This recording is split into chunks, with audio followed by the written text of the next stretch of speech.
bintu byonna ebikolebwa abantu birina expiry dates naye ekikolebwa Katonda tiki expiringa. Zikubire Mukama mu linnya erya Yesu. Nenzijukira olugero lw'Abaganda ewaffe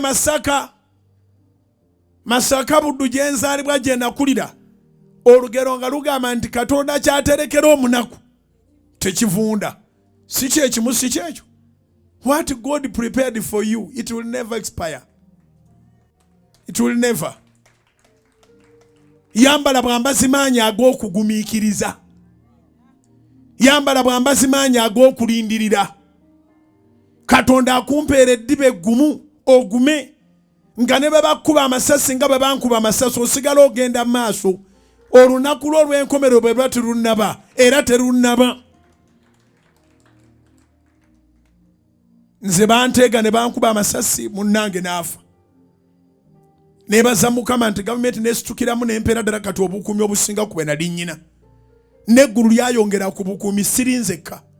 Naye naawe yo bakuloga ago naawe amasasi erudde eyo gye gali bakuloga bakufumita ebigambo bawereza ebigambo ebiringa obusaale. Mubaamu lw'owulira ebigambo n'ogamba leero sigenda kudda mu kibuga. Naye ate munnange era ojja kudda. Nze kati nagguma nebwonjogerako kinteekwa okulabika. Era mu byonna byonna ebimbaddeko tewali lwembula ku kituuti. Ne bwe mba siina maanyi nteekwa okujja. Kubanga wano we waluma sitaani. Naawe erudde eyo nyiikirira emirimu gyo. Gye giruma sitaani. Ekibaleetera okunyiiga abakuloga. Ekibaleetera okunyiiga abakusala ebigambo.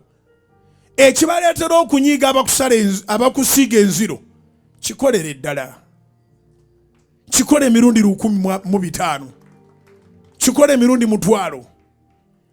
Kikole emirundi miliyoni namba. Kikole emirundi butabalika. Sitaani anyiige paka nga ayabise.